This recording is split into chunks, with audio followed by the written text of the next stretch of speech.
Action action direct action বেশিবাদীর বিরুদ্ধে direct action ডিওনার বিরুদ্ধে দুইটা বন্ধু বাসনা 10 মিনিট বেশি আছে আমি আজকে এসে ঢুকছিলাম তো ওর মধ্যে ঢুকার পর কি চাই বেচারা একটা অভিযোগ নিয়ে আসছে আমার কেস আছে কি কেস আপনি কার পারমিশন ঢুকলেন এখানে ঢুকলে অনুমোদন আগে জানেন আপনি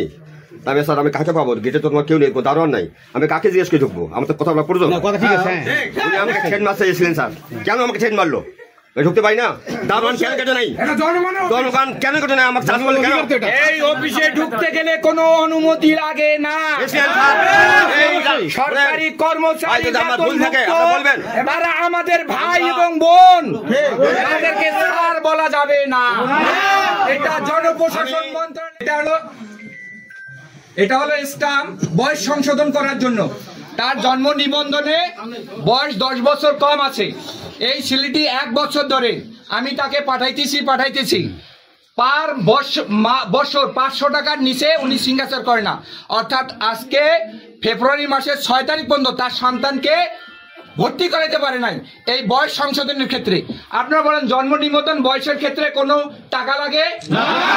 তাইলে এখানে 6,500 টাকা কিসের উনি পরামর্শ দিয়েছে এফিডেভিট করার জন্য পরবর্তীতে বলছি যে ঠিক আছে তুমি যাও প্রথম শ্রেণীর এফিডেভিট করে নিয়ে আসো সে এফিডেভিট করে নিয়ে আসছে কিন্তু তারপরও এফিডেভিট করার পর 3 মাস অলরেডি হয়ে গেছে কিন্তু এটা সংশোধন হয় নাই আমি এইভাবে তাকে ট্র্যাকিং করতেছিলাম 6,500 টাকা সেই লোক আমার কাছে উপস্থিত আছে এবার আসেন আরেকটা ডকুমেন্ট দেখাই আপনাদের আমি ডকুমেন্ট দেখাই এবার আসি আমরা রোপণের সময় নাই এরকম 40 জন কৃষক এই 40 জন কৃষক 1 বছর লাইসেন্স রিনিউ হয়ে গেছে এখন কোন কারণবশত এখানে 2 নম্বর লাইনে আছে যদি কোনো ব্যক্তি যদি তাকে কোনোভাবে যদি রোপণ করতে না পারে তাহলে তার লাইসেন্স বাতিল হবে এক্ষেত্রে কোনো লাইন নাই আমি তা সেই মর্মেও পাঠাই দিয়েছিলাম কিন্তু কোনো ধরনের প্রতিকার পাওয়া যায়নি এই 40 জন কৃষক তাদের রোপণ করতে পারে নাই এই মর্মে উনি প্রথমে কি করছে পাঠাইছে হলো পল্লী বিদ্যুৎ অফিসে ওনাকে সরজমিনে এখানে পাঠাইছে এটা চলমান প্রক্রিয়া চলতে আছে অলরেডি সময় শেষ এটার কোনো প্রতিক্ষেপ হয় নাই তার মানে এদের কাছে প্রত্যেকের কাছে 20,000 টাকা করে চেয়েছিল আমি বলছি কোনো টাকা দেওয়া হবে না যার কারণে এরা আজ পর্যন্ত লাইসেন্স পায় নাই এই বিষয়ে আপনার বলেন এখানে উপস্থিত আছে এখন এই বিষয়ে প্রতিকার কি দুর্নীতি চলবে না কেন 20,000 টাকা করে করতে হবে আজকে বের করে দিয়ে তৎকালীন সরকারের নির্দেশনা মতে আমরা বাংলা বর্ষ উদযাপন করেছি বাংলা বর্ষ উদযাপনে চেয়ারম্যানরা ছিল উপজেলা পরিষদের চেয়ারম্যান ছিল তৎকালীন এবং এখনকার ইউনিয়ন পরিষদের চেয়ারম্যানরা ছিল সবাই আমরা উৎসব মুখর পরিবেশে বর্ষবরণ উৎসব পালন করেছি পান্তা ভাত খেয়েছি ছবি তুলেছি এখানে উপজেলা পরিষদের যে চেয়ারম্যান তার সাথে ছবি তোলা হয়েছে তার সাথে আমরা সবাই মিলেই ছবি তুলেছি গ্রুপ ছবিও ছিল গ্রুপ জি না এখানে একক ছবি আছে পেছনে দাঁড়ায় আছে গ্রুপ জি না একক ছবি ছবি নাই কোনো গ্রুপ ছবি নাই একক ছবিও আছে আমাদের এই যে আপনারা দেখেন আমি আরেকটা জিনিস দেখাই এটা টিসিবির কার্ড আপনি দেখেন এটা টিসিবির কার্ড এই যে টিসিবির কার্ডে দেখেন ওভারফ্লো দেওয়া আছে এরকম আমার কাছে 10টা আছে প্রত্যেক ইউনিয়ন হয় প্রথমবার যখন বদলি অর্ডার হয় এটা প্রথমে বদলি অর্ডার হলো ডিসেম্বর মাসে সেটা হলো বালিয়াডাঙ্গি আমার তারিখে এই মুহূর্তে শোনা নাই দ্বিতীয়বার আবার ওনার বদলি অর্ডার হয় 15ই জানুয়ারি রাজশাহী রেঞ্জে সেটাকে উনি তদবির করে যে কোনো ভাবে কায়দায় আওয়ামী লীগের দোসর দিয়ে হোক আর উনি যেভাবে হোক এই বদলি অর্ডারটা উনি ক্যান্সেল করেছে অলরেডি 28 জানুয়ারি কাজী মোহাম্মদ অনিক ইসলাম উনি জয়েন করে ওনাকে বাতিল করে উনি এখানে রয়ে গেছে এই আমার কাছে যে ডকুমেন্ট গুলো আছে আমি ইভেন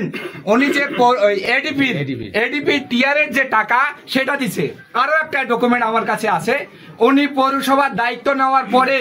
রেলের লাইসেন্স প্রাপ্ত জায়গাগুলোতে উনি পৌরসভার দাবি করছে দিয়ে সকলকে নোটিশ দিয়েছে কোন ধরনের কোন পদক্ষেপ ছাড়াই, এবং বলছে 300 টাকার স্ট্যাম্প দিতে হবে।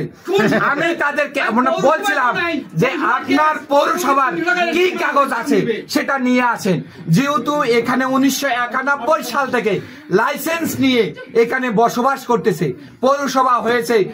সে আপনার 2006 সালের পরে 91 সাল পর্যন্ত এই লাইসেন্স গুলো বাতিল না হয়েও আপনি কি হিসাবে দাবি করেন? পরবর্তীতে অভিযোগটা কি ছিল? আপনি রাজশাহী কমিশনার বিভাগে বা ডিসি অফিসে কি ধরনের অভিযোগ ছিল, বা সংস্থাপন মন্ত্রণালয়ে কি অভিযোগ ছিল? এই অভিযোগের ব্যাপারটা হচ্ছে তিনবার ভাই কথা বলেন আমরা যাই। আরো একটা অভিযোগ আছে, ভাই আরো অভিযোগ আছে, আমি বলি। এই স্পেন বাংলাদেশের আমরা জানতে চাচ্ছি যে আপনার অভিযোগের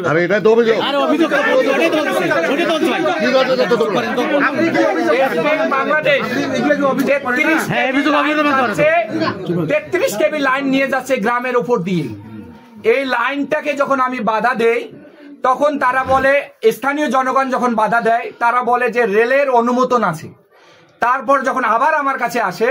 আমি তখন বলি যে রেলের যে অনুমোদন আছে তোরা কি কাগজ চেয়েছিলি? বলছে না। তো স্পেন বাংলাদেশ পরে ওই জায়গায় উনি পল্লী বিদ্যুতে এজিএম কে ফোন দিয়েছে,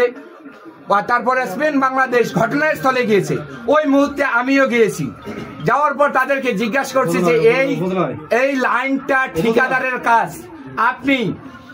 জনতা ওই হাসিনারে গুনে নাই, তো আপনি তো রাষ্ট্রের একজন বেতনভুক্ত কর্মচারী, আপনাকে গোনার টাইম এই পার্বতীপুর উপজেলাবাসীর নাই। 2 ঘন্টার মধ্যে 2 ঘন্টা আপনাকে আলটিমেটাম দেওয়া হলো, 2 ঘন্টার মধ্যে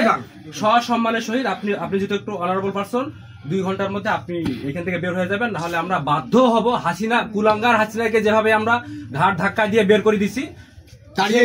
কিছু করতে চাচ্ছি না। যদি আপনি বাধ্য করান তা আই উইল ট্রাই। আপনাকে বের করে দিয়ে রুমে তালা মারি দিয়ে দেবো। আপনার যদি কিছু করার থাকে তাহলে আপনি করে দেখেন,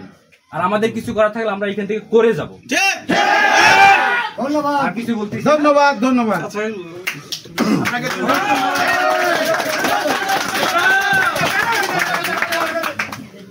আচ্ছা, এই বিষয়টা আপনি তাৎক্ষণিক গিয়ে নেন, সিদ্ধান্ত নেন। আর যদি আপনাকে একটা সহযোগিতা করার জন্য একটা কথা বলতে পারি, আপনার যদি কাউকে প্রয়োজন হয় মোবাইলে আপনি ডাকতে পারেন। অবশ্যই 2 ঘন্টা সময়।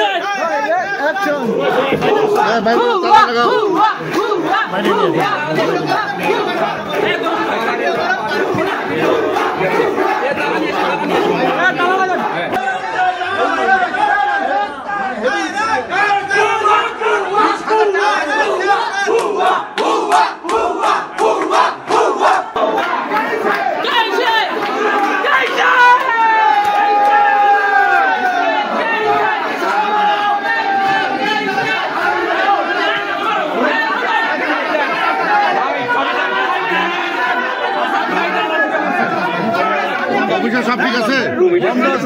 অফিসে সব ঠিক আছে? হ্যাঁ, অফিসে সব ঠিক আছে।